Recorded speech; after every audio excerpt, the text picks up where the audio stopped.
ఒకటే మిమ్మల్ని కోరుతున్నా, రాష్ట్ర ప్రజలందరికీ విజ్ఞప్తి చేస్తున్నా, ఎన్డీఏ జాతీయ స్థాయిలో 100% గవర్నమెంట్ ఫామ్ చేస్తా ఉంది. వాళ్ళు ఒక లక్ష్యం పెట్టుకున్నారు, 400+ ఎన్డీఏ లక్ష్యం. రాష్ట్రంలో ఎన్డీఏ 160+ రావాలి. ఎంపీల్లో 24+,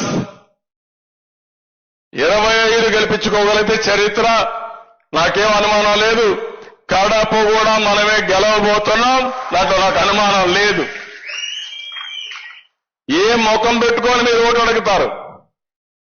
బాబాయిని చంపాం, మిమ్మల్ని కూడా లేపేస్తాం ఓటేమని అడుగుతారా?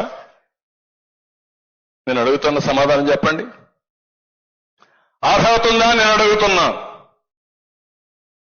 అందుకే నేను జనసేన అధినేత పవన్ కళ్యాణ్ గారి కోరా, విస్తృతంగా తిరగాలని. ఆయన ప్రోగ్రాం వేసుకుంటున్నాడు. నేను కూడా ఈ రోజటి నుంచి 160 సీట్లు గెలవడానికి 160 మీటింగ్లు పెట్టుకుంటున్నా, 160 నియోజకవర్గాలు పర్యటిస్తున్నా. నా బాధ్యత నేను చేస్తాను, ప్రజల్లోకి వెళ్తాను. నేను చెప్పవలసిన విషయాలన్నీ చెప్పి ప్రజల్ని సమాయత్తం చేస్తాం. అదే సమయంలో మిమ్మల్ని కూడా కోరుతున్నాం, ఈ రోజటి నుంచి మీ అందరికీ ఒక టైం టేబుల్ పెట్టుకున్నాం. మేమేం చేస్తున్నాం, మీరేం చేస్తున్నారు, మీ అందరికి ఇచ్చిన తర్వాత మళ్ళా 1 నెల తర్వాత 25 రోజుల తర్వాత మళ్ళా ఇక్కడే సమావేశం అవుతున్నాం.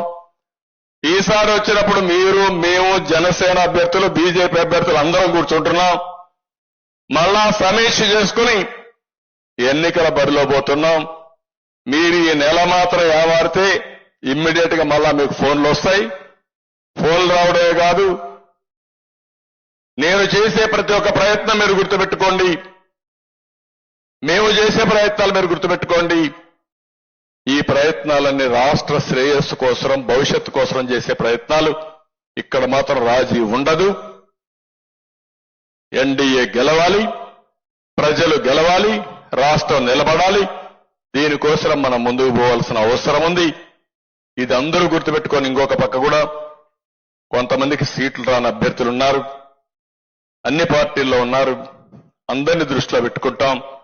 అటు కేంద్రం ఉంది, ఇటు రాష్ట్రం ఉంది. పని చేయాలి, సమాజ సేవ చేయాలనే వ్యక్తులకి అవకాశాలు కల్పించే బాధ్యత ఈ 3 పార్టీలు కూడా తీసుకుంటామని మరొక్కసారి ఈ సభాపర్వంగా ప్రతి ఒక్కరికి విజ్ఞప్తి చేస్తున్నా.